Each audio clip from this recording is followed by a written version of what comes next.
রান্না হয়ে গেল। আর আমার চোখগুলো দেখো ফুলে গেছে কেঁদে কেঁদে, আমার সোনামার জন্য। আমার সোনামার শরীরটা ভীষণ খারাপ আর পড়েছে, আর চিপটা অনেকটাই কেটে গেছে ভেতরটা, ঢিলে নিচ্ছে।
খাচ্ছে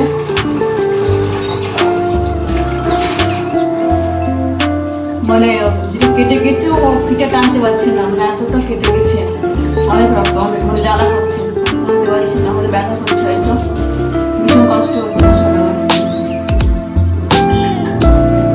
মামা আসছে, শোনা বাবা ব্যথা করছে, মামা অনেক কষ্ট হচ্ছে, অনেক কষ্ট হচ্ছে, অনেক কষ্ট হচ্ছে, বুঝতে হচ্ছে মামা।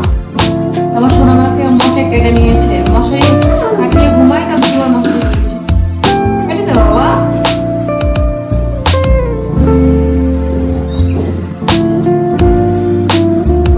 তো আজকে ভাবছি ফ্রিজটা পরিষ্কার করবো, টাইম হয়ে উঠছে না।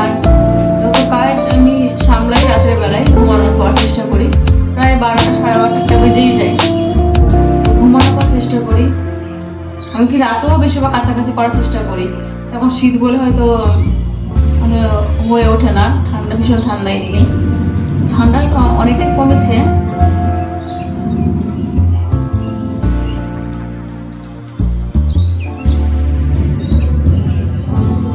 শুধু এই কারণে খেয়াল রেখে মানে যদি পড়ে না যায়, পড়ে যায় তাহলে আমি সাবধানে রাখি, সামনে রাখি, পড়ে যায় তো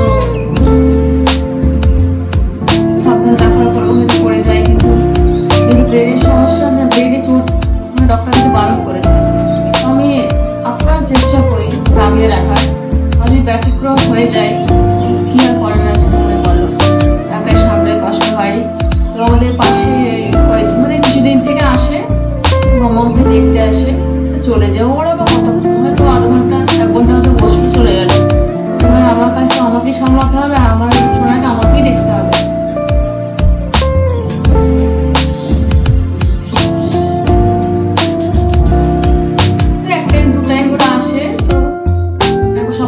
টিউশন যাওয়ার আগে চলে গেছে, হয়তো আবার বই করে আসবে, এরকম।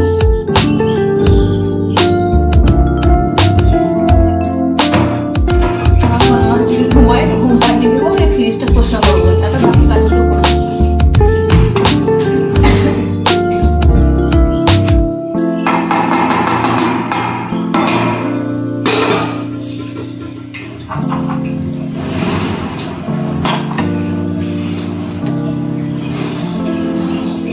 তো টাটা বন্ধুরা, লাভ ইউ, অনেক অনেক ভালোবাসা, আর ভালো থেকে সুস্থ থেকো, নিজের খেয়াল রেখো, আর প্লিজ আমার চ্যানেলকে একটু সাবস্ক্রাইব করো, তোমার সোনামার পাশে থেকো, রিকোয়েস্ট।